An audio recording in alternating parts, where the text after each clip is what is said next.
Good evening, everyone. It's 5:31, and I'll call to order this regular meeting of the Cuyahoga Falls City School District Board of Education.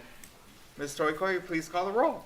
Ms. Coco? Here. Mr. Gomez? Here. Mr. Harris? Here. Mrs. Schaefer? Ms. White? Here. Ms. Schaefer's under the weather tonight, so she is attending via Zoom on this computer. Item B is approval of the agenda. Number 1 is a motion to approve the agenda. It's recommended the Board of Education approves the agenda of the February 28th, 2024 Board of Education meeting. Action by the Board of Education, adoption of consent agenda means that all items are adopted by one singular motion unless a member of the Board of Education, Treasurer, or Superintendent requests that any such item be removed from the consent agenda and voted upon separately. So moved. Second. Any discussion? Please call the roll. Ms. Coco? Aye. Mr. Gomez? Aye. Mr. Harris? Aye. Ms. White? Aye. Thank you. Item C is our opening ceremony. Number 1 is informational items. This meeting is a meeting of the Cuyahoga Falls Board of Education in public for the purpose of conducting the school district's business. It is not a public community meeting, although there are opportunities for public participation. If an individual wishes to address the board regarding a topic found on the meeting agenda, the individual must complete a registration form found inside the attendance notebook and present it to the treasurer. Following the introduction of the topic by the board president, followed by board discussion, the individual will be recognized. If an individual wishes to address the board regarding a topic not found on the meeting agenda, they must notify the superintendent and/or board president of the topic no later than 3 business days in advance of the meeting. These individuals may share their comments during the board business portion of the agenda. In both cases, the individual will preface comments by an announcement of their name and address and limit comments to 3 minutes. All statements should be directed to the board president. No person may address or question board members individually.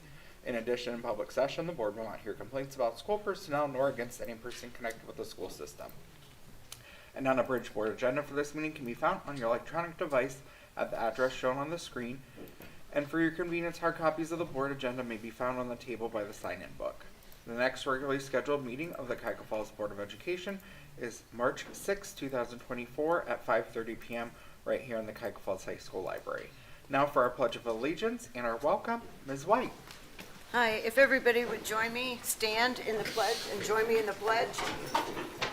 I pledge allegiance to the flag of the United States of America and to the republic for which it stands, one nation, under God, indivisible, with liberty and justice for all. Thank you.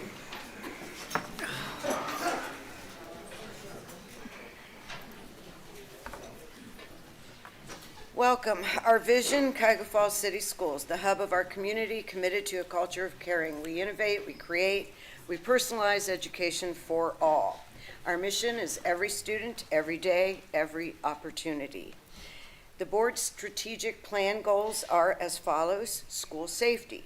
We aspire to have a welcoming environment that ensures that the physical and social well-being needs of every student and staff member are met. Academic growth. We aspire to have significant growth through personalized education for all students. We aspire to improve graduation rates so that our students are prepared for employment, enrollment, or enlistment. Engagement, inclusion, and diversity. We will ensure that every student has access to resources they need when they need it in order to be successful. Technology and systems integration. We aspire to create safe, secure, and efficient technology systems to support high-quality teaching, learning, and district operations. Thank you, Ms. White. Item D is presentations. We have a number of wonderful presentations tonight. First up is our Staff Star Award. I invite up Ms. Allison Bogdan.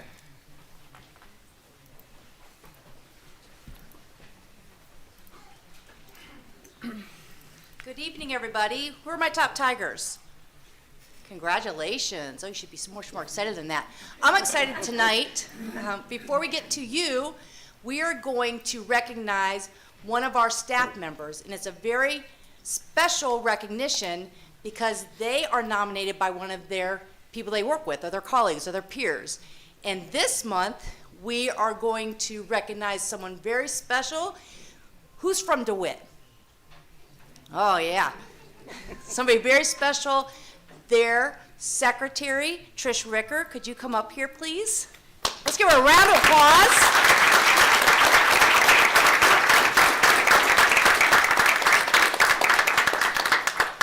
And as she is making her way up here, I'm going to ask Miss Sarah Sabaticki and Miss Jen Scala to join me at the podium, who want to have some fine words to say about you. So thank you.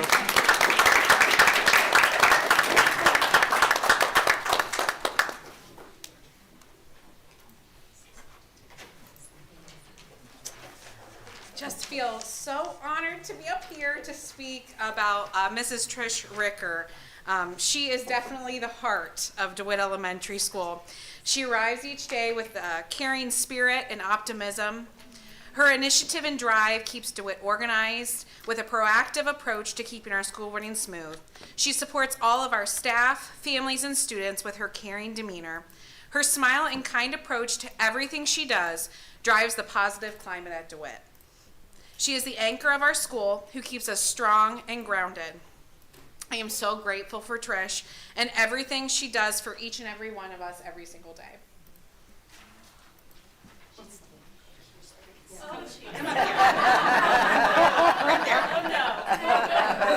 That's what she likes, front and center. Mrs. Ricker is a great example of a team player. She serves so many roles in our school: supply manager, student supervisor, parent liaison, tear wiper, and I wrote this back in the fall. Most recently, snake charmer, when we had a little snake that was scared on the playground. She took care of it. But I want to talk about the ways that she goes above and beyond her job description for our students. Mrs. Ricker has played a vital role on many grant writing teams that I have been involved with. She is very knowledgeable in many areas and always goes above and beyond, making phone calls, providing information, and researching ways that we can provide better resources and programs for our children. In fact, Lucille Esposito, consultant for the GAR Foundation, often remarks to me on how she has never had a school secretary involved in grant committees and wanted to know what our secret was. There is no secret. Mrs. Ricker does whatever she can to help better our student community, growth, and achievement. Also, Mrs. Ricker always is the first to volunteer to take pictures and/or live videos to stream for parents for any event during the school day, so that even if they aren't able to attend, they can still be a part of their child's day. Many depend on Mrs. Ricker each day, and she always delivers. It is an honor to work with her and to have her as one of my best friends.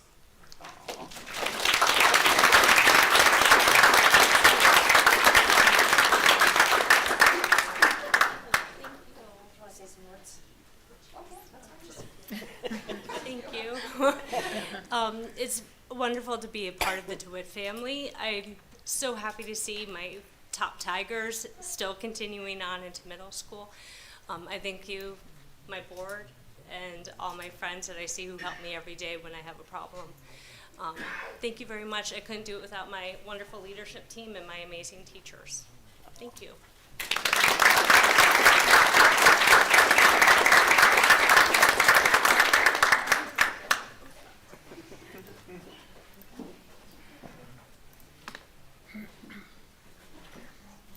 Next is our Friend of Education Award. I'll invite up Dr. Selico.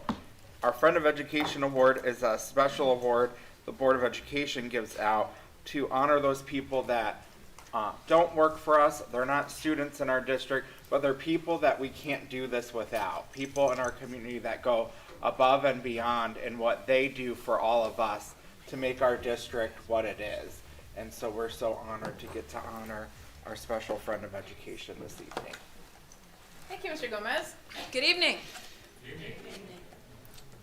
All right, we're going to get better as the night goes on, I can tell. All right, so I, thank you, have the distinct honor this evening of recognizing someone very special to our community and to our school system, and that is Chief Jack Davis. So could you come forward, please?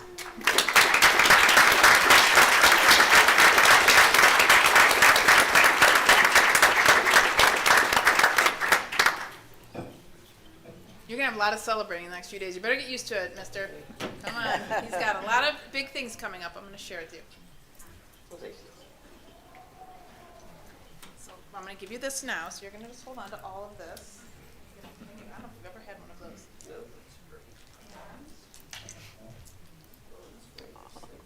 Welcome now. Hold on. Stay right here so I can embarrass you some more. All right. So, As I mentioned, as I know Mr. Gomez had stated, our Friend of Education Award is an award established by the Cuyahoga Falls Board of Education to publicly recognize the volunteer service of an individual, business, organization, or group making unique contributions to the school district that are significant in scope. Chief Davis has demonstrated exceptional leadership, dedication, and commitment to serving and protecting our community for the past 34 years. Chief Davis has been a resident of Cuyahoga Falls for 54 years and is a proud 1984 graduate of Cuyahoga Falls High School. His children also graduated from Cuyahoga Falls High School in 2009 and 2012. He also is a proud grandpa of 2 grandchildren, who I think I saw at least one roaming around. Is there just one here this evening? Yeah. Okay, one little sweetie. All right, Chief Davis has fostered a culture of accountability, integrity, and transparency within the department, earning the trust and respect of both officers and community members alike. Chief Davis has shown unwavering support for our schools, ensuring our students are the #1 priority of his officers. This is evidenced by the high expectations he has for his officers to visit our schools regularly and to spend time building relationships with our students and families. Moreover, it is not unusual to see Chief Davis cheering on our teams at sporting events or serving as the announcer for both girls basketball and soccer teams for over 10 years. Chief Davis's leadership, professionalism, and dedication to serving the community and our schools make him truly deserving of this award. At the conclusion of this month, which is just one day away, Chief Davis will be attending his retirement party as he concludes his 34-year tenure in the Cuyahoga Falls Police Department. I am appreciative of his support, communication, and friendship. He will be missed, but certainly not forgotten. Congratulations on this award and your retirement.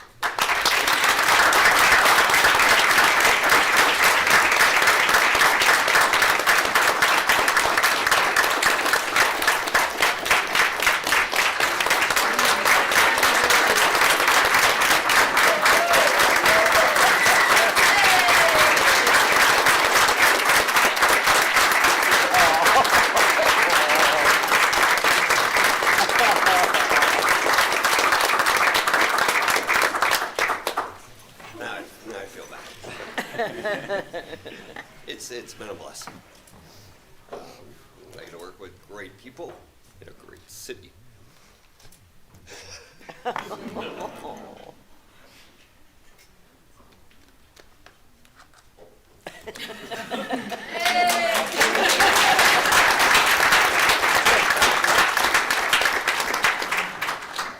really much tougher than this. This is good. This is nice. Thank you. You got good, caring people running your schools. I've been blessed to work with them. I'll still be a part of the schools. I love announcing girls' sports. It's fun. My daughter played sports. I got to coach. I got nothing else to say. I got to get here. Thank you.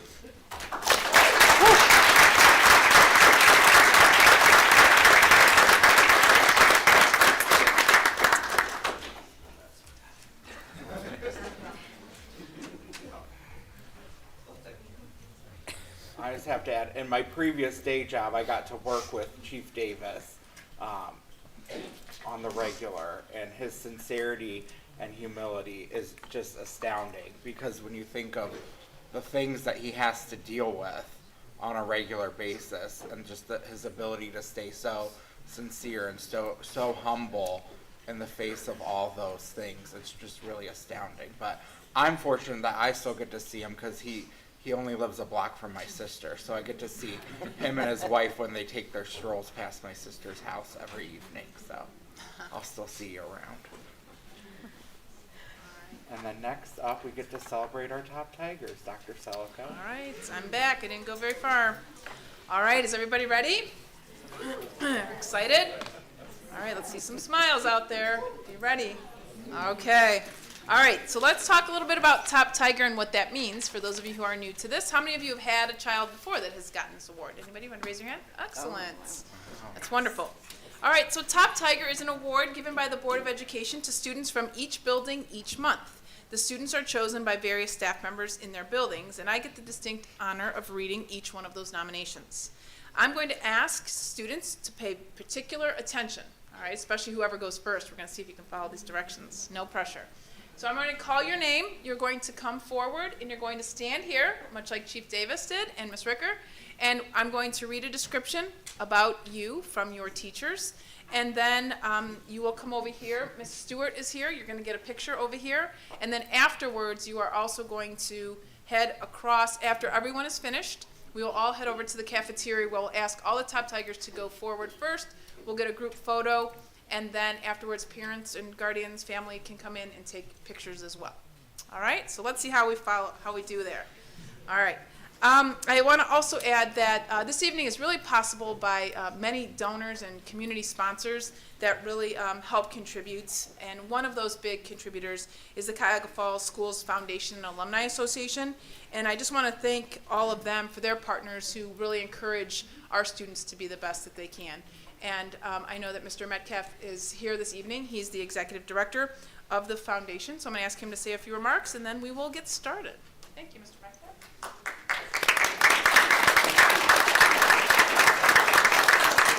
Good evening, and congratulations to everybody this evening, Top Tigers and other award winners. We'd like to thank some of our sponsors. Donato's Pizza, you're going to get a little gift card for a free pan pizza. Dietz's Florist, a nice carnation. Young's Printing, get a nice bag. And last but not least, another gift you'll be getting tonight will be a Top Tiger t-shirt, which when you are finished with your photographs over at the cafeteria, we'll give you one of these. And you can wear this when we march together, all the Top Tigers, and any volunteers in the Memorial Day Parade. You'll get more information about that in May.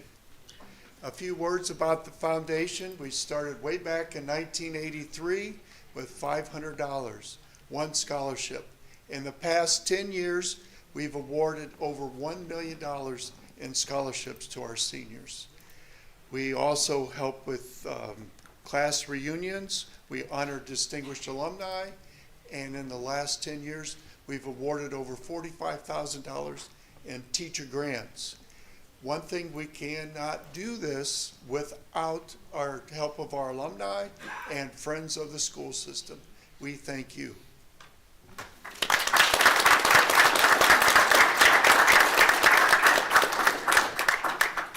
And as your bonus this evening, you get to bring home a wonderful sign. Isn't that great?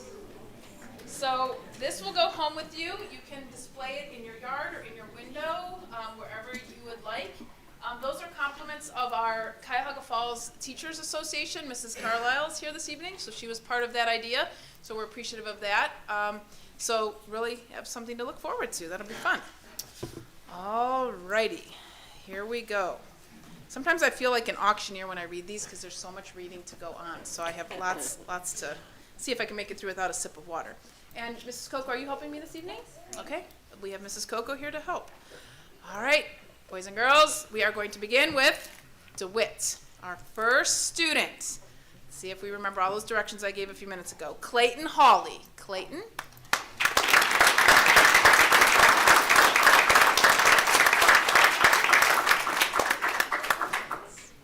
Get some stuff here. Doing perfect so far. Good job. All right, Clayton Hawley is the perfect choice for Top Tiger. As a fifth grader at DeWitt Elementary School, he takes his academic work seriously, works hard, and is always on task. He strives to improve his skills and never turns down a little extra work to achieve a little more. Clayton is kind to his peers and is a natural leader. He is involved in DeWitt's Kiwanis Kids Club and participates in bowling and soccer outside of school. Clayton has a contagious giggle, is lighthearted. Are we going to hear it? Right on cue. Good job, Clayton. We rehearsed it well. Is lighthearted and easygoing and spreads joy to his teachers and classmates. Clayton goes above and beyond to let his Black Tiger pride shine every day. Congratulations.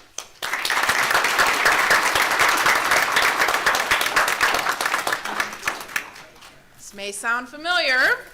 Logan Hawley is our next student.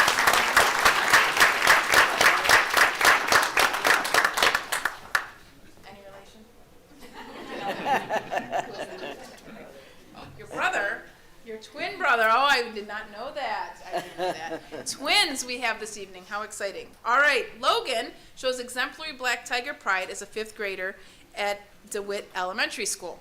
He is kind, helpful, and hardworking every day. He puts forth excellent effort in his most challenging subjects and even takes the initiative to do extra work outside of the school day to improve his academic skills. He is quick to offer his help to friends and teachers. In addition to his hard work as a student, he is a member of DeWitt's Kiwanis Kids Club, an athlete who has participated in bowling and baseball. Other personality traits that make Logan special are his great sense of humor and his fun, competitive nature. Logan is a true top tiger. You both have good sense of humor, apparently. You must have a lot of fun at home. Congratulations.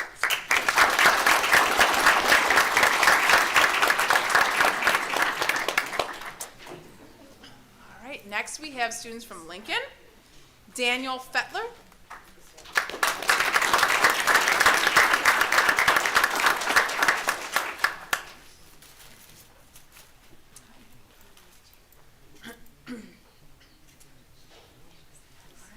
Danny is a true top tiger.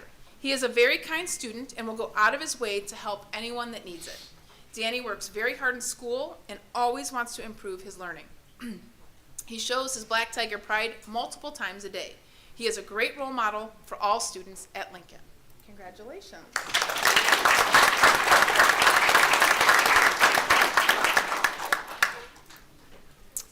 Next, I had to rehearse this name, but it's not actually that difficult because my daughter has a friend's name, Eliana Semler. Am I saying it right? Semler? Did I say it right?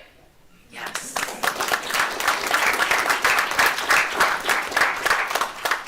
I hear all about Eliana at home. We want play dates all the time with Eliana. Must be a good name. All right, good. All right, but we go by Ellie. All right, Ellie. All right, Ellie is a joy to have in class. She is the true definition of a black tiger. She is an extremely hard worker and is a very kind person. She shows her black tiger pride daily and is a great role model for other students to follow. Ellie hopes to become a teacher one day. All right, great. She shows every single quality of a top tiger. Congratulations.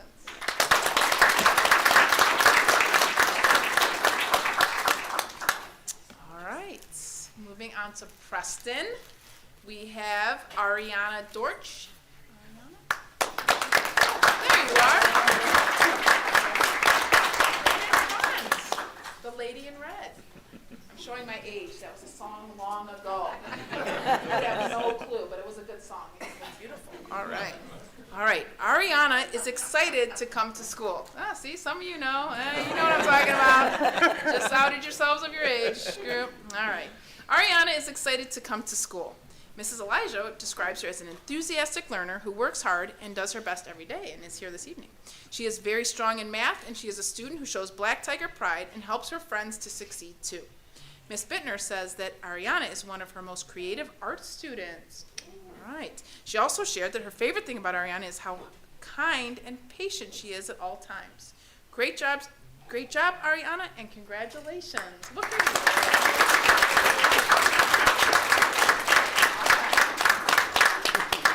Okay. Very nice. All right. Next, we have Evan Husk. Evan?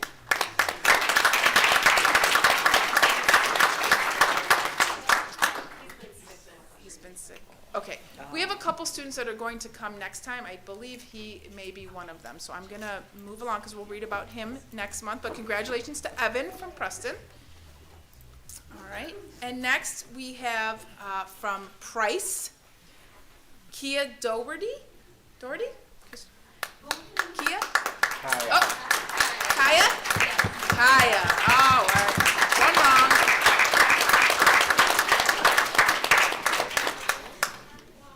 Isn't there a car dealership, Kia? Isn't there a Doherty car dealership and Kias? I should put it together. That's what I was thinking. That's my excuse. Kaya. All right, Kaya, we got it. All right, Kaya has grown both academically and socially this school year. She works very hard to follow the Black Tiger Pride rules of being respectful, taking responsibility, and practicing safety. She comes to school each day with a smile on her face, a positive attitude, and the willingness to give it her all. She is a kind and considerate student. Kaya tackles issues and challenges with a positive attitude. Because of this, we have no doubt that she can accomplish anything she puts her mind to. An attitude like hers can change the world. Ms. Kostoff says that she is honored to give Kaya the high honor of being a top Tiger and so glad to be her teacher. Well done.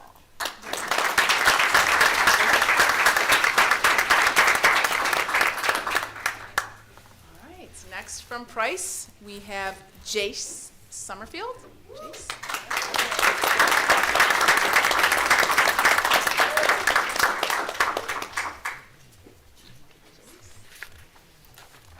All right, Jace. Jace is a hardworking second grader. He always comes to school with a positive attitude. He enjoys math and scored in the high average range on his MAP test this fall. Good job. Outside of school, he plays baseball and football for the Little Black Tigers. Jace is kind and respectful to others. He displays his Black Tiger pride every day, and Mrs. Varga is pleased to nominate him for this award. Congratulations.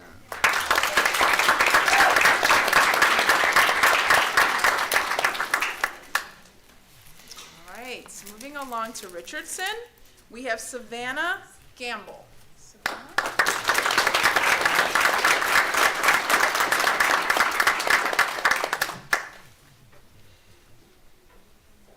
Savannah, I had a tracker on you. I was looking. I was like, where is she? There she is. I had to look. Hi, how are you? Good. Nice to see you. All right, Savannah. Savannah is a kind first grader. I would have guessed fifth grade. Are you sure it's first? Okay. All right. Are you sure? Yeah. All right. Savannah's sure. She's in first grade, and she loves to learn. Savannah's favorite subject in school is math, and she enjoys doing extra homework and is always willing to challenge herself with harder problems. Math does not always come easily for her, but that doesn't stop her from asking questions and completing extra problems. Savannah loves spending time with her friends and always shows her classmates kindness and compassion. Savannah's teachers can count on her to make good choices and lead others to do the same. These are all examples of why Savannah deserves to be one of Richardson's top Tigers.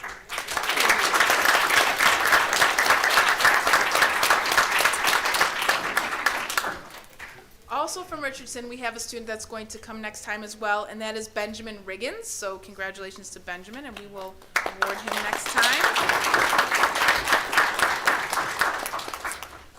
All right. Who's our last elementary? Mr. Dolka? Silver Lake. All right. Our last elementary is, we're going to start with Kai Kennedy.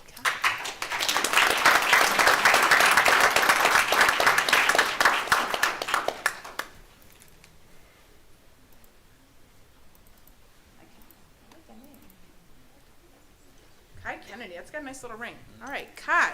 Kai always comes to class ready to read, write, and learn. He consistently shows a positive attitude and continues to try his best every day.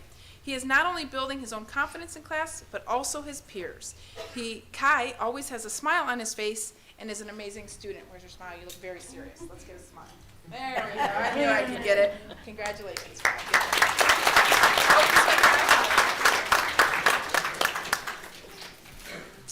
All right, our second student from Silver Lake is Sia Rye. Sia? Oh, here she is.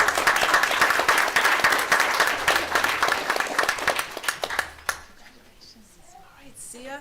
Sia is being recommended for Top Tiger not only for her academic accomplishments as an EL student, but also for kindness and empathy she shows to many other students. Sia works hard to learn and improve herself academically and is always asking questions and doing her best work. We can always count on Sia if there is a new EL student coming into our building who might need a kind word, someone to show them what to do and where things are, or someone to sit with at lunch or play with on the playground. And we know that we can always count on her for a hug in the morning, a great way to start their day. That's awesome. Sia exemplifies what it means to be a top Tiger in so many ways. Congratulations.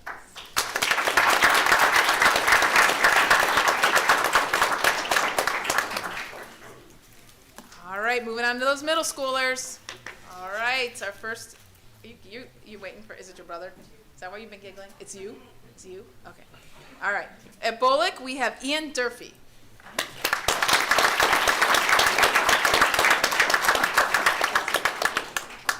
Thanks. All right, Ian is a remarkable student and shows Black Tiger pride in every aspect of his day here at Bullock. He is a leader in the 7th grade band, playing the French horn exceptionally. As a valued member of both Student Council and National Junior Honor Society, Ian has helped with organizing school dances and other events to benefit his peers. Ian is always thinking of others and is an incredibly caring young man. Congratulations. Good for you.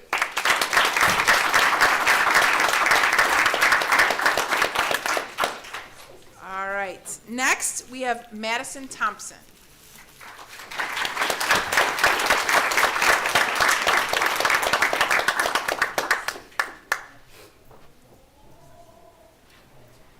It is very windy out there.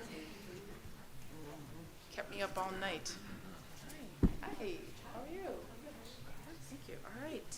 So Madison. All right. For Top Tiger this month, the Bullock Unified Arts Team chose Madison Thompson. Madison exudes qualities of a top tiger. She is kind and friendly to everyone around her. Madison is quick to offer help to her teachers and her peers. Madison uses her creative abilities and attributes in class that often exceeds expectations. When talking to adults, Madison displays maturity and respect. I was thinking that same thing as you were coming up here, frankly. Madison's energy and positivity is contagious, which brightens up the room. Thank you, Madison, for being an outstanding student role model and Black Tiger.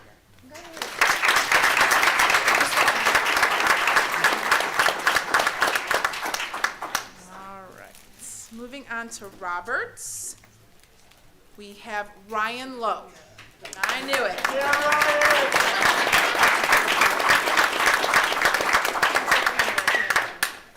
That's what siblings are good for. I know. I have them myself.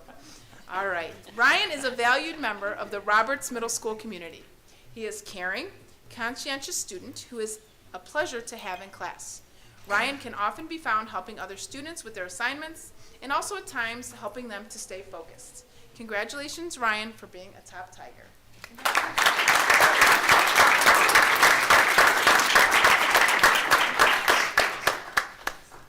All right, our next student from Roberts is Allison Sidlowski.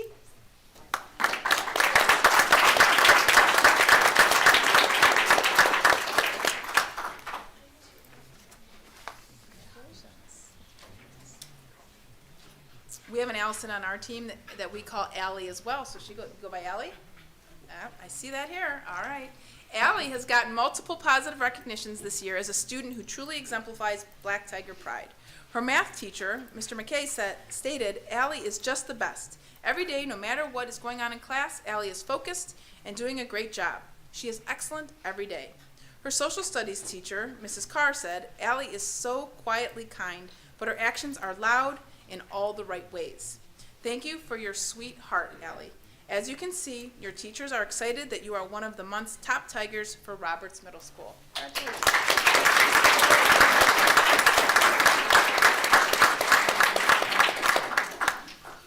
All right, we're moving on to the big kids. The high school. This one is, I'm going to show you when you come up here if you're here. Ryan, are you here? Okay, come here, Ryan. I want to show you something. Oh, you're Ryan. I've met Ryan. Come here. I'm going to show you something. Okay. If you were looking at this, how would you say your name? Your last name? Is that really what it is? I know, but that doesn't look like it. There's two big letters, and it looks like two I's, and I know that's not right. So, Ilk. Okay, Ryan Ilk. Congratulations.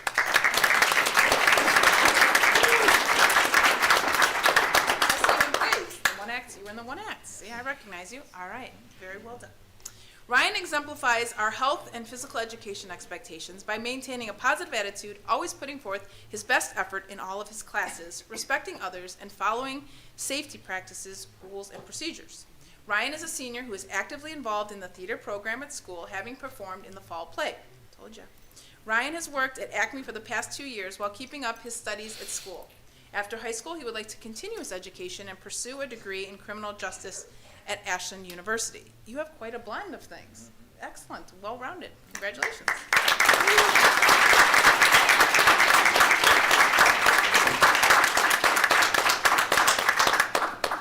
All right, and last but not least, our final student is Trista Lee.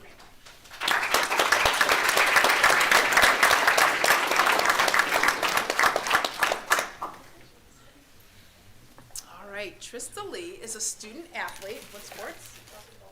Basketball. Okay, basketball. That's what it says right here. I was just confirming. All right. Trista Lee is a student athlete at Cuyahoga Falls High School. She carries a 3.3 GPA, excellent, while taking CCP courses, which are college credit plus courses, so she gets college credits.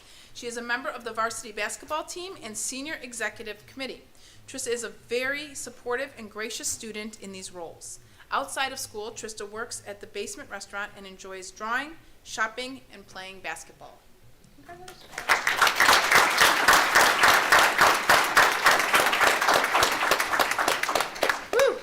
All right, well, we did an excellent job. Everyone followed great directions there. I just want to take a moment before we all exit to get our pictures taken. I just want to thank all of you for being here this evening. I say it every month that we do this. It's not a coincidence that your students are up here. You clearly are doing something right with your students and should be proud of yourselves in the way in which you are raising your children. So congratulations to all of you.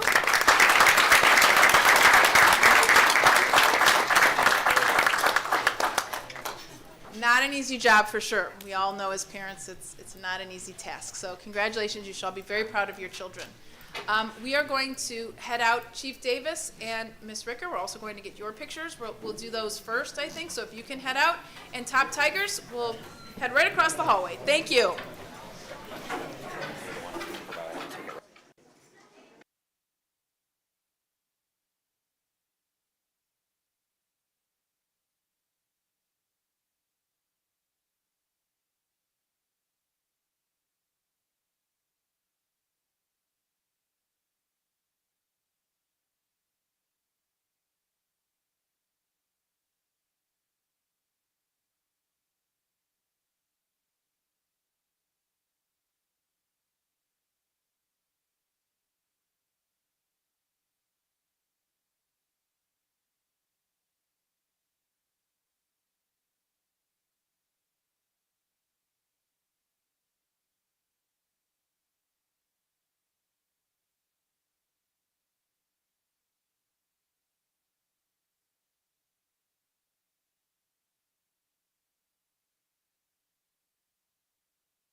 We're gonna get back to business for the evening.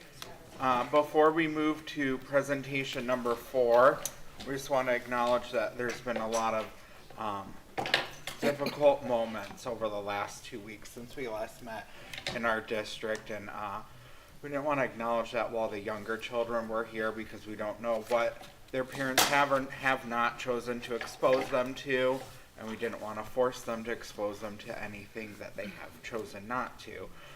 But if everyone could just join us in a moment of silence and acknowledgement of all that has occurred in the last 2 weeks in our district, and keeping all those families in our thoughts.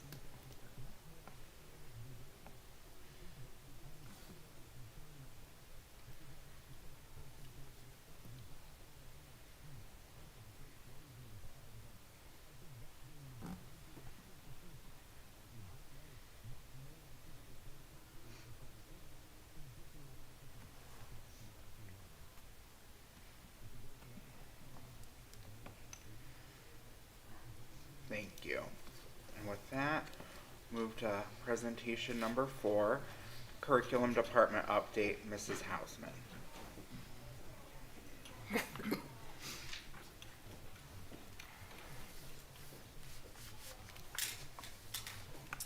Thank you, President Gomez, Vice President Coco, board members, Dr. Selico, Mrs. Stoikoi, colleagues, and community for inviting me here to present to you tonight. We also want to thank you again for approving the program of studies at the last Board of Education meeting. We appreciate your support while we reviewed the specific French program. We appreciate your continued questions. They continue to make us better at what we do, and so we thank you for your role in supporting our schools. So during the 24-25 school year, French 3 and 4 will be offered upon board approval tonight during one section, so where we can blend that together, and then during the following school year, at the close of the school year, the program will be fully phased out. What we did was Mr. Jason Smith, the principal, did analysis of with our students. We appreciate him taking the time to compile that data. Each student was invited down to discuss their academic needs with their counselor, so they had one-to-one personal attention, and completed a short survey. And I gave those results to you, omitting the student names. So therefore, because we felt that there was enough interest regarding an honors diploma, which we know there's multiple criteria with an honors diploma, but if they still want to consider that as their option, they would be able to do that. And that many of them were not interested in an off-site CCP course, though that was something, could still be of consideration for children. And because this is a singleton course, we will make an effort to schedule those students and invite them in to consider that as a priority, knowing still, occasionally with an AP course or other courses, there could be some conflict, but we will make an attempt to support them in that process. And so at this time, we appreciate any further questions or concerns that you have. I'm happy to answer those. And I just included, again, the content that was shared with you earlier. And so thank you. Any questions or comments from the board? I think we're all grateful for the work that you did in these last 2 weeks and getting this information to us. So we thank you for that. Yep. And then board members, there's the action item later under board business related to this. Yep. Thank you. Thank you, Ms. Thank Hausman. Appreciate it. And then our final presentation, number 5, is a strategic plan update from Dr. Selico. Do you want the clicker? I think I do.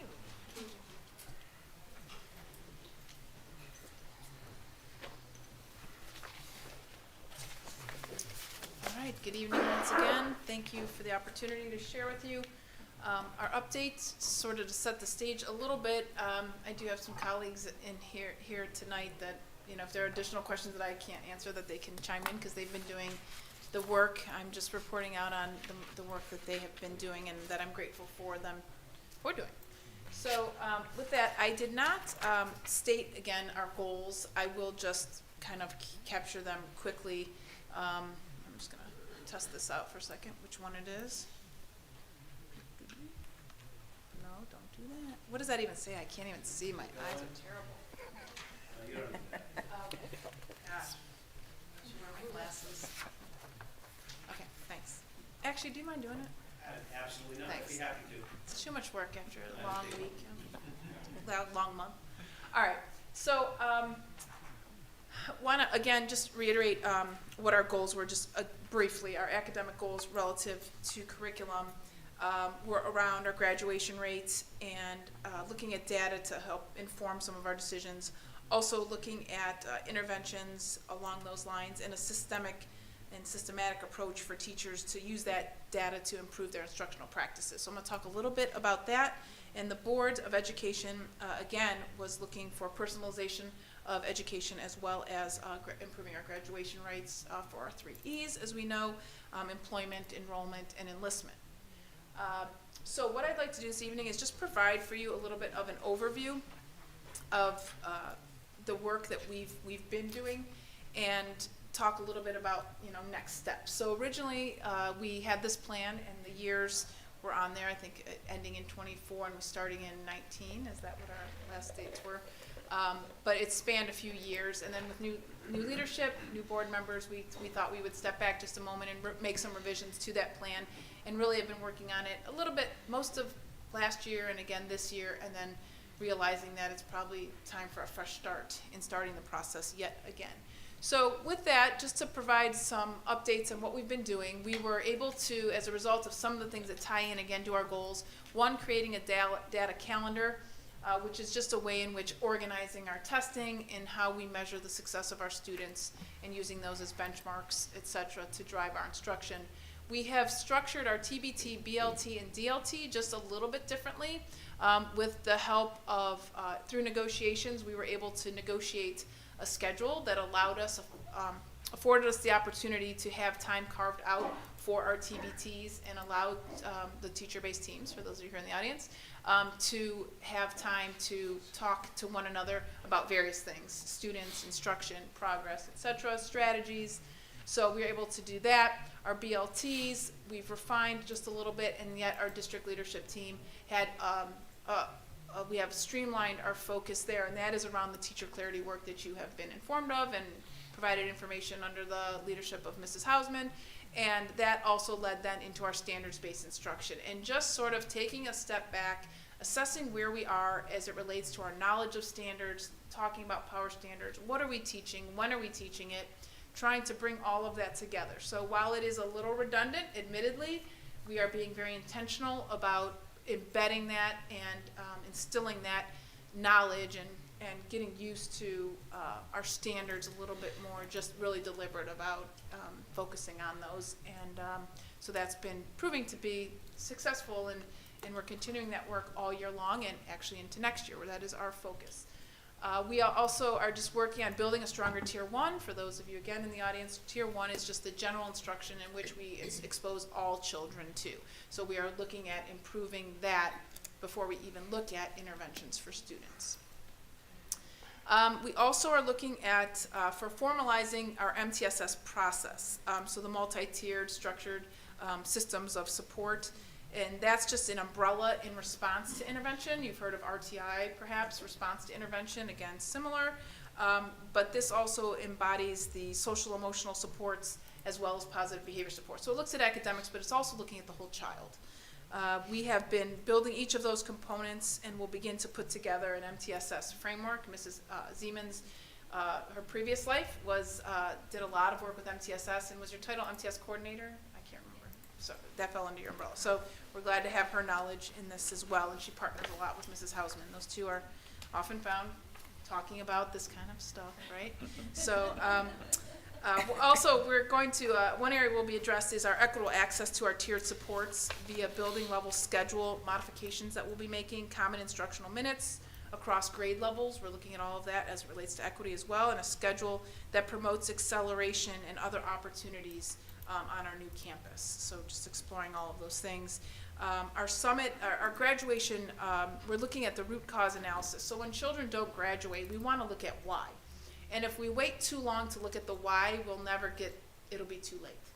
So what we're trying to do is identify those indicators earlier on at those children that are at risk. And so we're soliciting the help of the Summit Education Initiative, who will dive into our data more deeply to help us design predictive analytics that will provide academic warnings long before a child, as I mentioned, is at risk of not graduating from high school.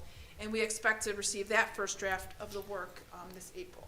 So that's that. Moving along to our systems and technology. This one, just to, again, provide, some language that, of course, as I see all this stuff, I had to refer to Ryan and give me the acronyms. Let's spell them out for me, because this is certainly not my area of expertise. But what we've been working on is a lot around cybersecurity, right? And just ensuring that our systems are safe, that they are working properly. And as we go throughout, we find sometimes they are not. And that's when we are getting, as quickly as we can, responsive to addressing those hiccups that we may have. But we completed a gap analysis with the Ohio Cyber Reserve, which identifies areas of concern relative to our NIST framework. You've heard that term probably we've used before. And from there, we have developed and continue to develop controls and mitigations for those identified areas of concern, as I was mentioning. We have fully secured our key district administrative accounts and the VPN, which you may have heard referred to. That's virtual private network. That's a remote access. So for off-campus, we can remote in and use those accounts. And we also use the multi-factored authorization through Cisco Duo. So what that means is, and this has been happening to me more frequently, Mr. Hutch, but yes, thank you. As I go, if I even take my laptop and I'm on it, I have to go in and do the authentication. If I even move 10 feet or hook it into my next thing, I have to do it again. Then if I'm at home, I do it again. If I move to my next room, I'm doing it again and again. So I'm so happy that we have that security in place. And so we are definitely secure. This ensures that users have to confirm their identity, obviously, as I mentioned, and the correct password to grant access to our systems, which we know for all obvious reasons, but we can do so remotely. We've also developed a process and procedure for the approval of educational applications, as we've shared before, that share student data. So those are some of the things that we've been working on, as well as, again, more acronyms. So again, as it relates to cybersecurity, the EDR stands for Endpoint Detection and Response, and MDR stands for Managed Detection and Response. And this means that when a computer is compromised or has abnormal behaviors, we are alerted, so we know when that happens.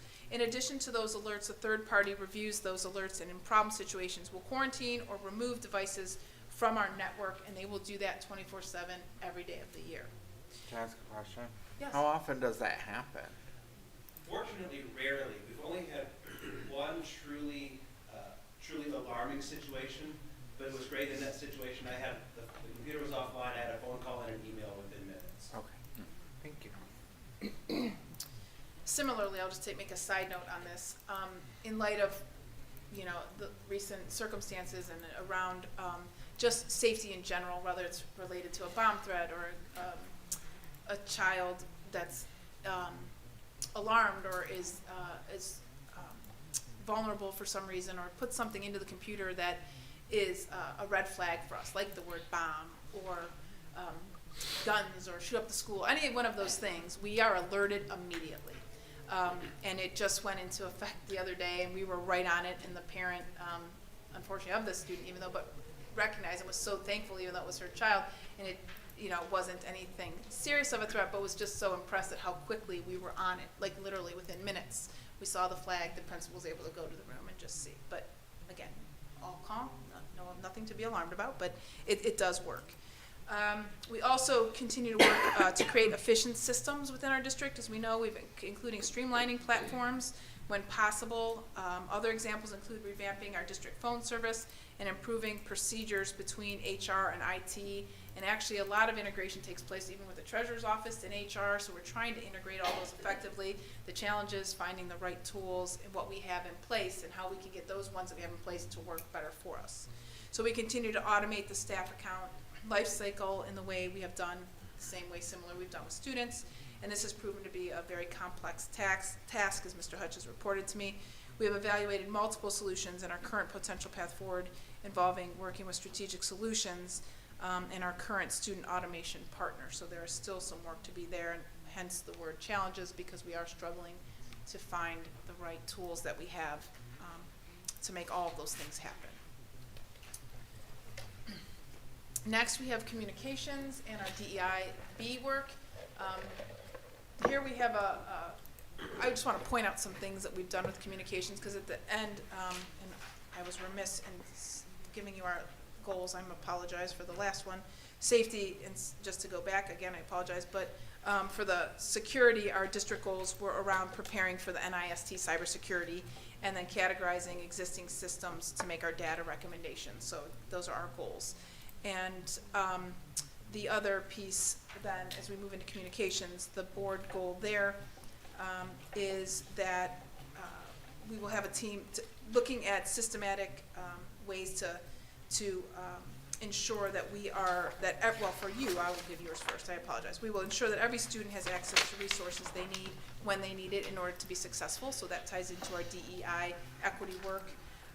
And also then we are looking at, for our goals, we're around the comprehensive systems for equity, the ICS work that we are doing, as well as increasing various ways of communicating with internal and external stakeholders. So I wanted to mention a few things that we have done this year. As you are aware, we have switched to Parent Square, which has certainly had its share of struggles. But with anything new, we always are working out the kinks and still trying to improve that. But it's a consistent K-12 communication tool that we are using. So if a child is in kindergarten, 8th, 12th grade, the parent sees the same information, knows exactly where to go to receive the information. We do have a number of things going out, so we are monitoring the volume. I know that I get a lot, but I get all of the district's things that are communicated. So that's been, again, working through it, but has been really successful in a lot of areas, but we're continuing to refine that.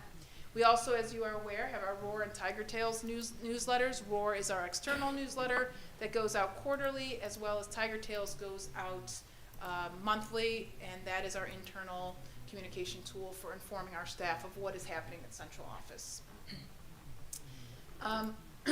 We also, if you recall, thinking back, it feels like forever ago, but yet it was, I don't know, my time has been warped lately, but we had the tailgate in the fall, which was a really nice community event. We hope to do that every year. It seemed to be well received, in which we just came together to kind of open up the school year, football season starting, etc.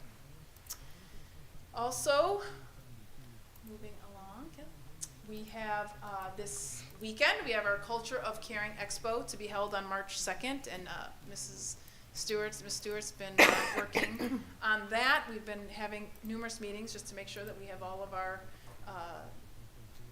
I's dotted, T's crossed. It's our first event that we're trying, but we're excited about it. We have about at least 20 organizations coming, and those are just a few that will be there, but we're going to have resources for families and some celebrations, some activities. The students will have performances and takeaways. So we're excited about that.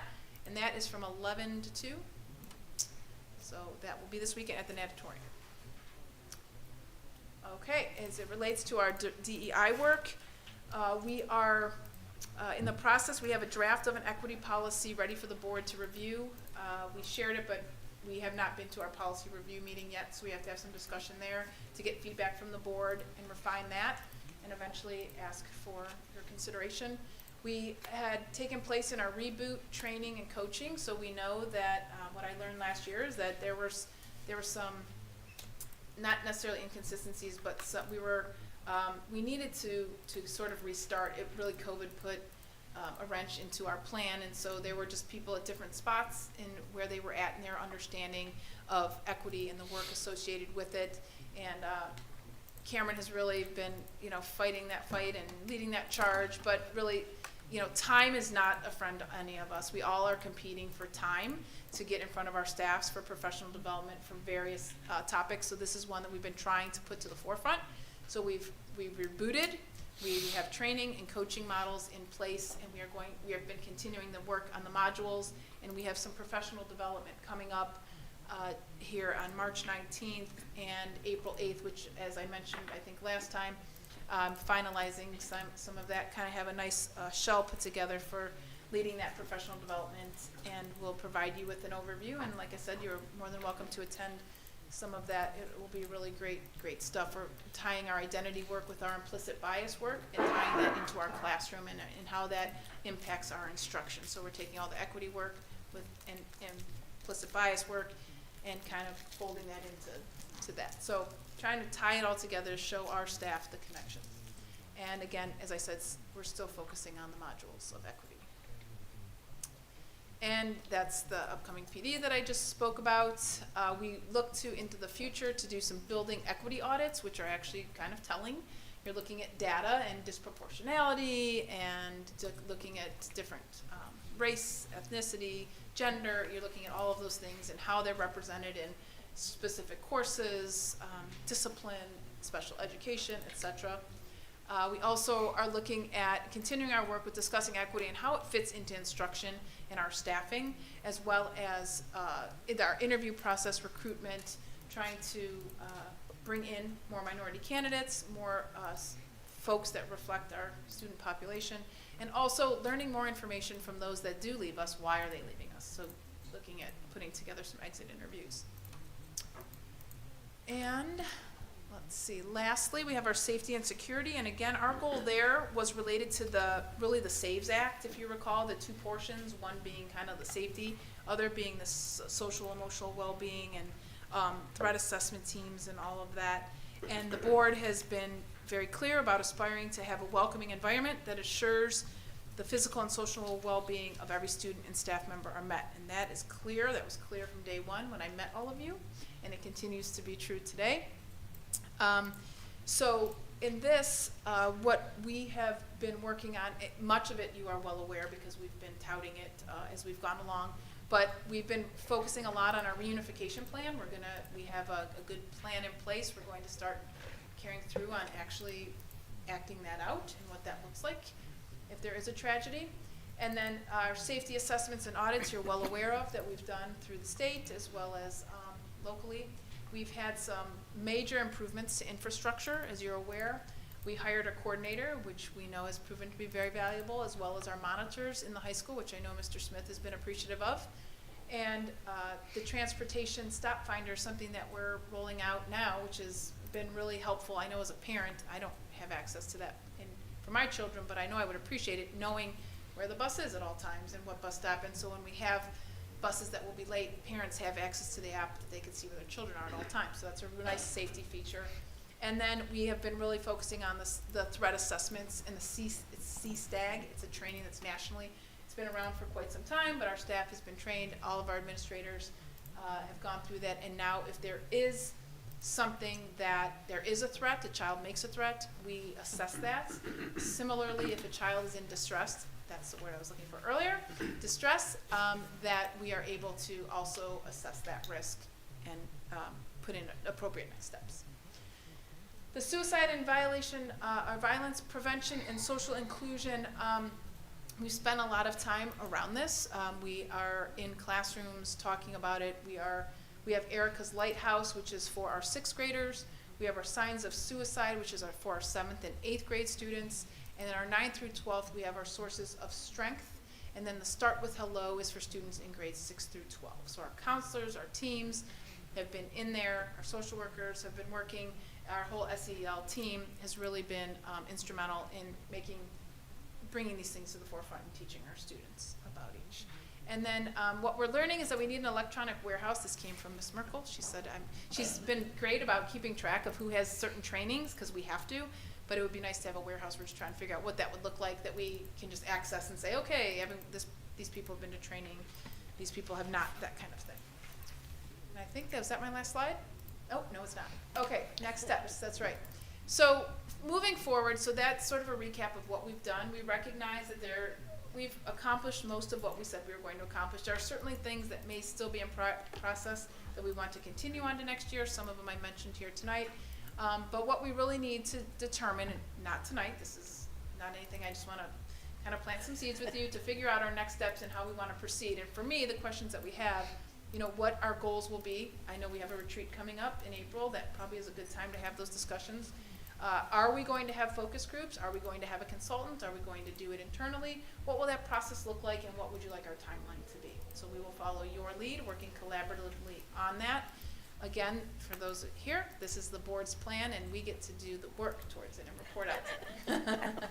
But we take their lead, but we work very well, and we are often in it. We found that we are in agreement when we were assessing the strengths and areas that we think we can improve. We were right in sync on what we thought those were. And that, I do believe, is the last one. I just want to say about safety and what you talked about with safety and security. Those are just the public-facing pieces that we can talk about too, because there's also a whole nother set of safety work that, due to confidentiality reasons, we can't put on a slideshow, but That's right. could fill additional slides. So it's a lot of safety work happening, but so obviously can't say that, but also want to mention that there's so much more safety work going on, even behind the scenes. Yes, our safety security is a former FBI agent, so he does not like to share our specifics of the things we've done, but when I said infrastructure, we've done a lot to improve that. We also had a safety meeting, as you know, last week, and that was really informational. We left that open. We invited parents to come in and families to come in and learn more about the things we've been doing, but again, only divulging parts and pieces. Anything else that I can answer for you this evening? Questions, comments, work?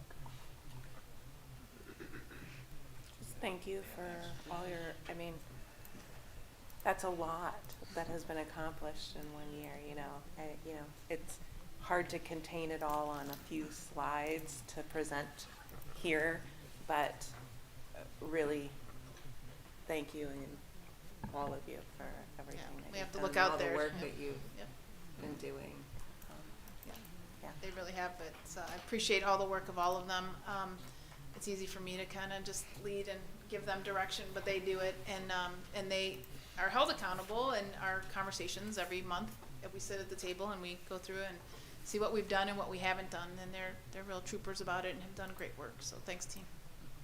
Just like to say, in a past life, when Ms. White and I would sit up here and get these updates, this presentation would go very differently, and it would be all the reasons why we just couldn't get anything done. Correct, Ms. White? Yeah, it was pretty much, yeah. There's other people out here that sat through some of those as well. So it's very refreshing to sit here and just hear about how everything got done.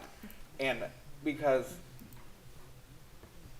it makes a difference for our staff, because our buildings are safer for them to work in, first and foremost, because that's a concern that we've heard from them in focus groups and feedback that you've heard from them. That's been something that they've shared as a concern, so that work on safety, not just for our students, but a concern we've heard from them. So appreciate that work. But all these things make our district better. And as we want to improve our district, as we want to be able for certain measures that perhaps we don't agree with, but that people use to judge us by, that we want to have improved, these are the sorts of things that help us to improve them. So we really appreciate that. Thank you. We have lots to be proud of. There's a lot of good things happening. Thank you.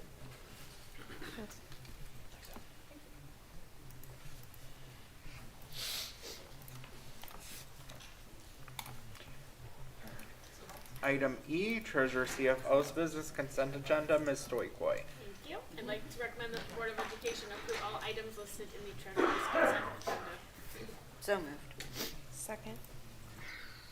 Discussion, Ms. Stoikoi? Yes.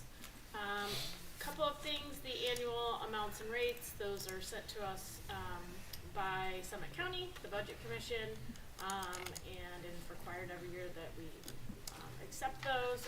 So this would be for the next fiscal year. These would be in effect there. And then the two other ones are Medicaid services. We previously, when I first got here, we were billing for Medicaid, so our students that qualify for Medicaid we are able to go through a process and kind of get some of that money for some of the services that we are providing for them. There was a change, and the treasurer before me, there was a change in providing personal information, like personal social security and being held liable, and it was new, and it was something that she was not comfortable with. I myself was not comfortable with it at first, and I did some research into it, and looked at it, and it's very similar to some other things now that they're also requiring our personal information, but it was just kind of an unknown at the time.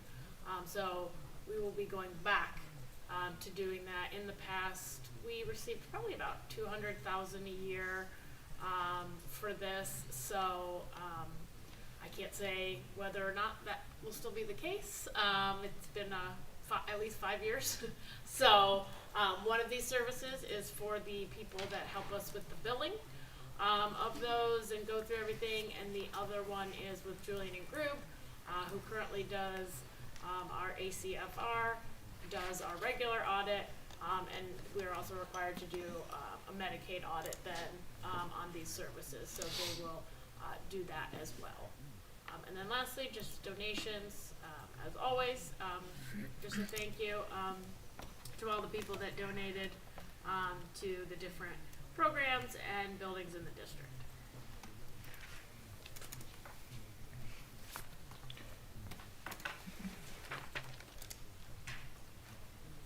Questions or comments from the board? Okay. Please call the roll. Mr. Gomez? Aye, but out of abundance of caution, I'm going to abstain on E3. Oh, yeah. Mr. Harris? Aye. Ms. White? Aye. Ms. Coco? Aye. Thank you. Item F, Treasurer CFO's business, Ms. Doikoi. I'd like to recommend that the Board of Education approve the January 2024 investment schedule and monthly spending report. So moved. Second. Discussion. Yeah, just real quick, again, January is gonna look very similar to December. It's a very slow month, so, looking at our general fund, there we go. You can see it's almost identical to what we brought in, last year at this time, so about 1.5. We spent a little less than last year, probably netting out to almost the same. So this is always a negative cash flow month for us, just because of when we receive majority of our funds from the county. So that left us at a little over 14 million in January, which is down, which is about what we projected. If you remember, we talked about last time in the 5-year forecast, due to the air conditioning project and some other HVAC, in addition to those projects. So, pretty typical. This next month is when you'll start seeing more, and then certainly in March is, I just got our settlement for Friday. I think it's like $9 million. So you'll see quite a difference there, but it's right about where we anticipated. And then just the interest.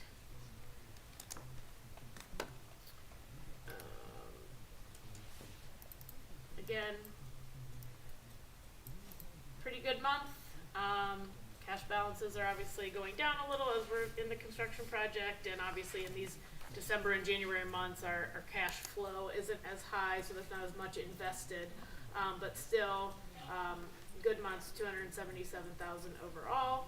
I did actually meet with Huntington, and really, we're gonna look at some things. However, right now the rates, like at Star, Ohio, are higher and are better, so that's where we keep the most of our money, and then just move it over to Huntington as we need it.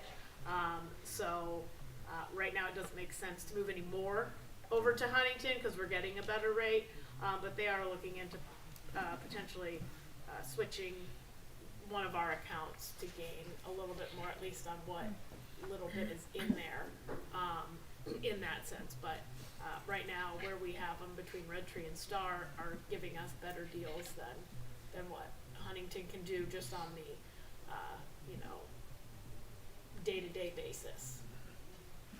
So, wanted to let you know that. Any questions or comments from the board?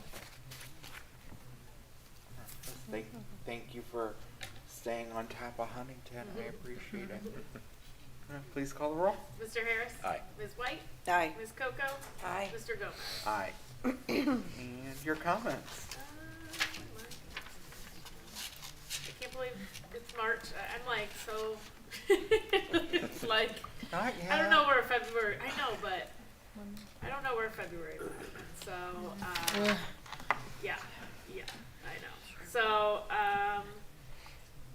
really, we're just gearing up for budgets right now. So that's really what's kept us busy in my office, and I will be attending a conference on Friday at Neomed that the couple of the local chapters of OASBO jointly puts on every year in March, and so looking forward to that because there will be some people from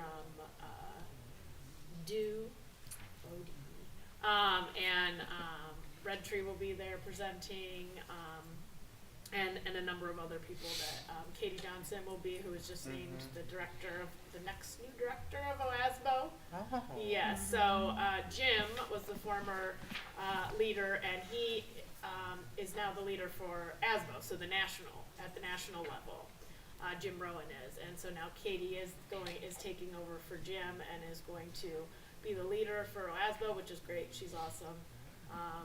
She is a former educator, a lawyer, just jack of all trades there. So, and she's done great work with OASBO. So she will be there speaking.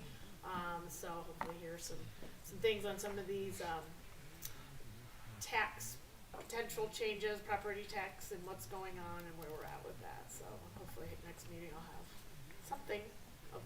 I don't know if it'll be of interest or good or bad, but something to kind of look at what's going on with that. So that's it. Thank you. Item G, Superintendent CEO's Business Consent Agenda. Dr. Selico. Thank you, Mr. Gomez. It is recommended that the Board of Education approve all items listed in the superintendent's consent agenda. So moved. Second? Dr. Selico. Yeah, just really some routine personnel items. We have a contract there for Garland, which is to finish the roofing project at Preston. There's just one more portion there, and then we have a contract for services. LearnWell is, we are responsible for the education of a student.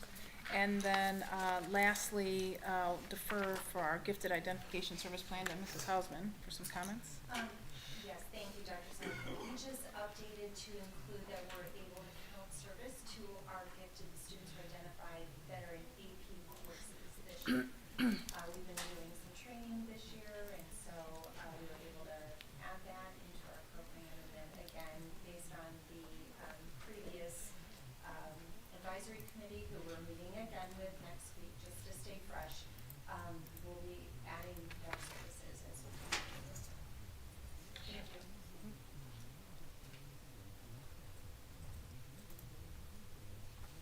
Questions or comments from the board?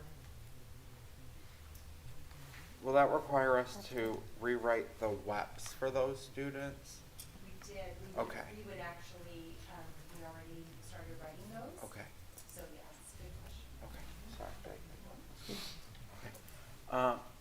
And then just wanted to comment, we will be approving Ms. Pasker as the boys volleyball head coach, now that boys volleyball is our newest sport. So we're excited for that to be our newest sport, and congratulations to her. And then we're just excited that Mr. Zrelak is feeling up to getting back on the field again as a 50% spring trainer. So that's great news for him in our district as well. Please call the roll. Ms. White? Aye. Ms. Coco? Aye. Mr. Gomez? Aye. Mr. Harris? Aye.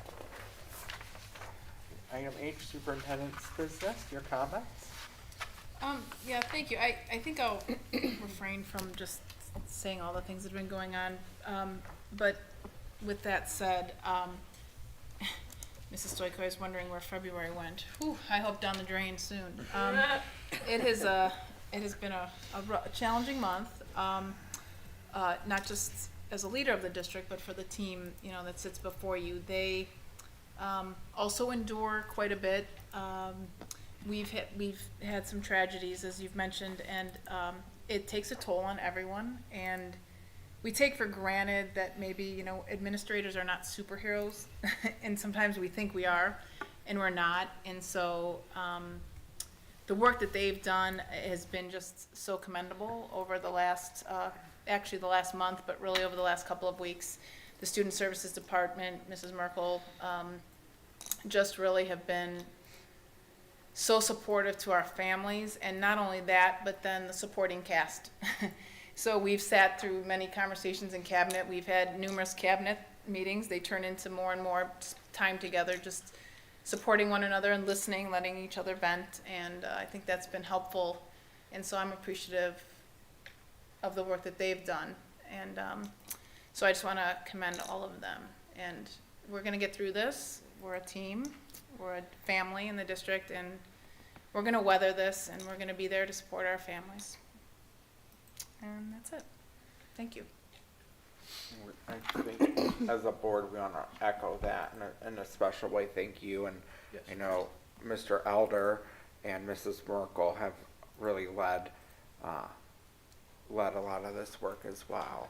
And we're just extremely grateful for them. I know everyone has done a lot of work, because in moments like these, everyone does what they can. But we know you as our superintendent, and then Mr. Elder and Mrs. Merkel have been doing a lot of work, and we want to recognize that in these difficult moments, the three of you get called on to lead the most, and how much we appreciate having each one of you as part of our district, and having you, not that we want these moments to happen, but that when they do, that we have each one of you to lead in our district and for our families and our students and our staff. And we appreciate each one of you deeply.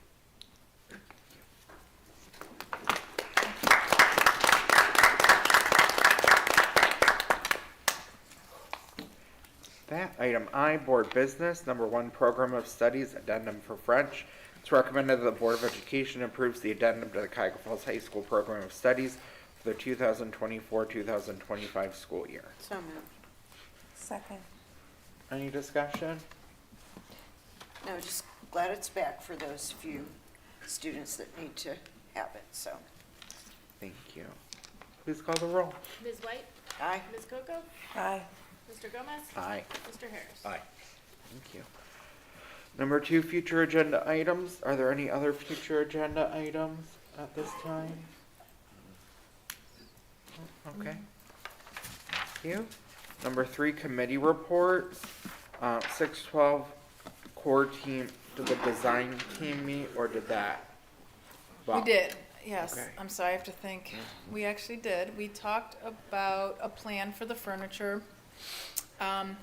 And we met, the principals, well, I think Jason might have been the only one there. It was a lot going on that day, but we were able to still hold the meeting. And just a plan that we've developed. We've already involved students and staff on the input of the different classrooms and media spaces, all of that. And now we're going to refer to our department chairs and our BLT members for their input. So we're going to narrow it down with the architects, because what we found is that we're not going to be able to afford some of the things that people chose. It's just we just can't. So we're going to give our staff options that are ones that we can approve financially, really, mostly.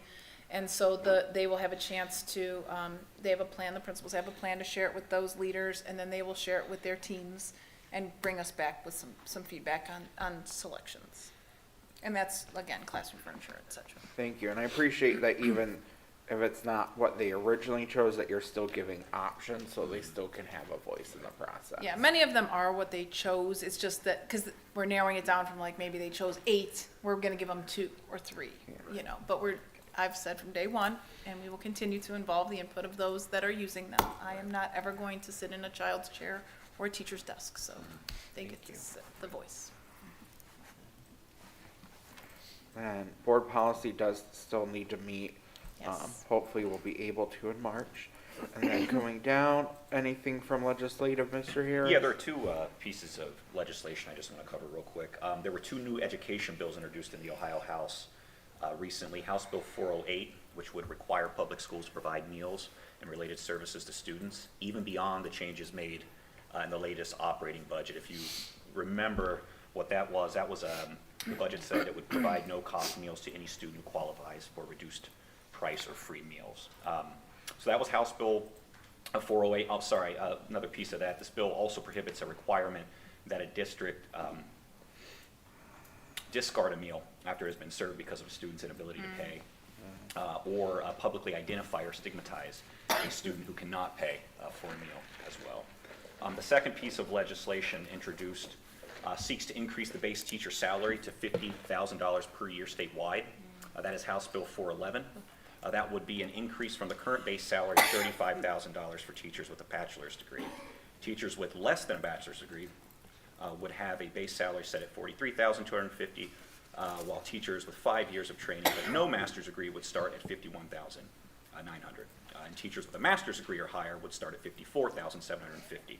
Again, that's House Bill 411. So I'll keep an eye on those. I will make a note that these were bills introduced by the Democrats in the minority, with a lot of the stuff that has been happening in Columbus, with last year being the slowest year for legislative action in a very long time. I'm not anticipating these moving quick, but I will continue to monitor and keep you guys updated. So. Thank you, Mr. Harris. And I don't think we have any other committee reports. Okay. Number 4, comments. Mr. Harris, you're up. All right, yeah. Congrats again to our top Tigers. Ms. Ricker and Chief Davis, wishing him all the best in his retirement. I was able to swing by the district safety meeting last week. I was there briefly. I want to thank the administration, Mr. Gessford, local law enforcement for their attendance and their updates to the community. There's a lot of good work going on here in our district, and as mentioned, a lot of stuff behind the curtains here to keep our students, our staff, and our teachers safe in the buildings and on district property. So thank you for everyone who came out to that. I also barely made it to career night last few minutes as everyone was packing up and leaving. I'll let my colleagues chime in on that a little bit more, the ones that were there. A shout out to Mr. Orgowski for everything he did and everyone involved in making that a successful event. I will say that in my short time I was there, the young man who was operating the robotic dog, I got to chat with him for a second. It didn't have a name, and he said, "Go ahead and name it." So it's called AJ. I'm not sure if it stuck, but it's pretty cool. And then there's been so much said about the last couple of weeks, so I won't say more. I just want to thank everyone involved in taking the time to just taking the time to right the ship and navigate through this situations. So thank you all so much. Mrs. Schaefer is up next, but I don't believe she wants to speak because she said her voice is a bit hoarse. So, Ms. White? Yes. In this week's EL, it's all about emotional intelligence. And so I did bring kind of a short article, but it really talks about our staff and teachers more than students. So real quickly, the power of habits of mind to increase emotional awareness. For more than 30 years, educators from around the globe have used the habits of mind to enhance their work and often their lives. We developed this set of 16 thinking dispositions, not as a program, but as a dynamic guide for fostering more engaging, illuminating, and skillful thinking. These dispositions, habits like thinking about your thinking and managing impulsivity, are framed in positive, growth-oriented language. This article looks at three of those habits that seem to be central to current issues in schools. Metacognition, the foundation. Now, metacognition is thinking about one's thinking, and this is essential to the development of social and emotional intelligence. It is the uniquely human capacity to monitor and control our cognitive processes and mental habits. In thinking, people form internal questions as they search for information and process its meaning. They develop mental maps and plans of action. As people reflect, act, and analyze results of their actions, they realize that they rarely gain immediate, clear answers to their internal questions or get definitive answers for what's best to do in their practice. So an educator who thinks about their own thoughts, the actions they take, and the results they achieve, learn that it's okay to stumble. It's by tripping again and again that we learn the path and how to walk it. Thus, becoming more reflective and tuned into their own thinking can burst a person's self-efficacy, their beliefs about their current capacity to learn and perform. Several practices for strengthening metacognition can help us become more attentive to our behaviors and actions, how those actions affect others or organizations' culture. For example, pay attention to the self-talk going on inside your own head and your emotions as you move through situations in your school. Check the assumptions you're making about others. Reflect on why others behave the way they do, and consider what biases you may have in how you perceive others' thinking. Mentally work through a plan, choose a strategy, monitor results, and make adjustments over time, and apply learnings from experience. Persisting. When faced with complex and uncertain situations, the habit of persistence helps an educator work through the frustration and confusion of finding a path for problem solving. These strategies can help an educator persist through a difficult challenge. Envision what it will look like and feel like when you have succeeded in meeting this challenge. Break the problem apart into steps. Work to accomplish each step that leads to the final outcome. Review the directions and criteria for success related to the challenge to check for any faulty assumptions or misunderstandings. Pose questions that may motivate your why for doing this work. Thinking interdependently. Thinking interdependently means knowing that we'll benefit from participating in and contributing to each other's ideas, innovations, and problem-solving strategies. Strategies to develop this disposition include contribute to a common goal, seek collegiality, and draw on the resources of others. Regard conflict as valuable, trusting one's ability to manage differences in a group in productive ways. Invite feedback to raise consciousness of how one's actions affect others in the group or others' behavior. Listening with understanding and empathy, and I know this comes from Covey's 7 Habits, which I happen to love that book and taught it to my juniors a couple years. But it's so important, I think, overall, to listen with empathy. Educators spend a significant amount of time listening to others. However, being able to listen to, empathize with, and understand another person's point of view is a complex, multi-layered skill. Strategies that teachers tell us help both students and educators become better listeners include provide space for peers or colleagues to share their thoughts without interruption. Ask clarifying questions to better understand the other person's perspective, and paraphrase what you hear to check that you truly understand. Allow space for disagreement, but make certain students check their understanding first before they offer an opinion that conflicts with the peers. In the end, students may disagree sharply, but they'll be clear about where their differences are. It's also important to ask students to seek commonalities. Look for indicators of another's feelings or emotional state, and look for cues about what that person's body language is expressing. We know that nonverbal communication is like 90-some% of communication, so it's really important. Practice holding one's own judgments, opinions, and prejudices aside, and just focus on and listening to the other person. That's probably one of the hardest ones to do because we all have opinions and we all want to jump in, and yeah. So I just found that one really extremely I don't know, just good. Thank you. Thank you. Ms. Coco. Just a big congratulations to Trish Ricker and Chief Davis. I was able to attend the safety meeting last week as well, and Chief Davis has been such an integral part of the just what we have between the police department and the school district and fostering that. And so we wish him all the best in retirement. And I asked him what he was going to do, and he said, absolutely spend time with my grandkids. So there's one here tonight. But congratulations to both of them and to our top Tigers. I'm very excited to attend the Culture of Caring Expo on Saturday.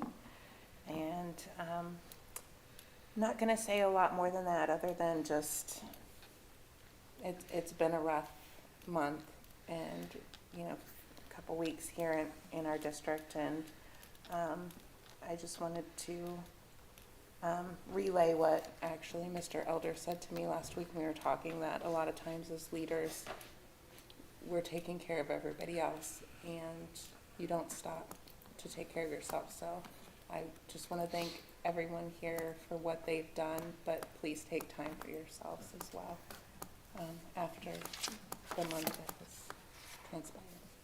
So. And happy birthday to my 18-year-old daughter. It's her birthday today. Aww. And I told her she had to register to vote, and she looked at me and goes, Mom, I already did that. Yeah. I'm like, yes. Yeah, because she can vote. Yes. In the primary. Yes. She already, but you can register before you're 18 if you're going Correct. to be. She had already, she's like, I already did that. Good. So, yeah. So that's all. Thank you. I am last. Mrs. Schaefer and I were able to stop by the AP Art Show last Friday at Upfront Art Space, and it was a great art show. And since Mrs. Schaefer can't talk much tonight, she asked a question of Ms. Schulman that I thought was really insightful. She asked her, these students pour out so much of their emotion on the art, and how do you prepare them not to pour out their emotion, because that's a great thing, but how do you prepare them to then be standing here and have everyone stare at these pieces of work? And Mrs. Schulman talked about how they talk about that in class.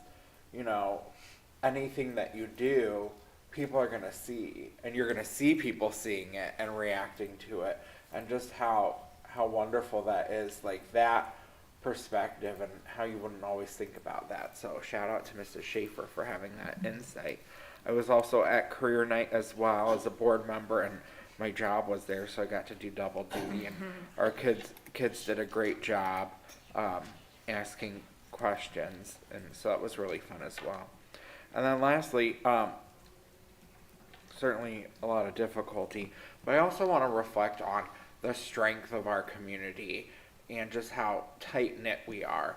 We had a difficult situation at Roberts, and then that evening, a mom I know who has a 7th grader at Roberts called me, not because she wanted to comment on it or had difficulties with it, but just because she knows me and she needed to process her own emotions around it. And I know I'm not the only person here that got a call like that, and then with the situation yesterday, I know parts of that family as well, and it's just our community. We're all so interconnected, and that's our strength. Our strength is that we all know each other and we care about each other, and so when these things happen, we feel the wounds deeply because we're connected, but we're able to come together and help one another and move forward also because of that connection.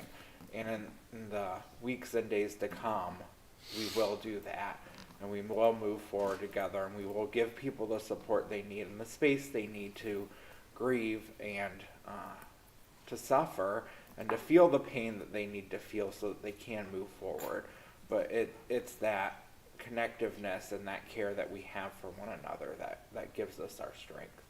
And so we should be proud of that as well, even as we move through these days. And with that, we can have a motion to adjourn. So moved. Second. Has to happen. Please call the roll. Ms. Coco? Aye. Mr. Gomez? Aye. Mr. Harris? Aye. Ms. White? We are adjourned. Let me think, no. Aye.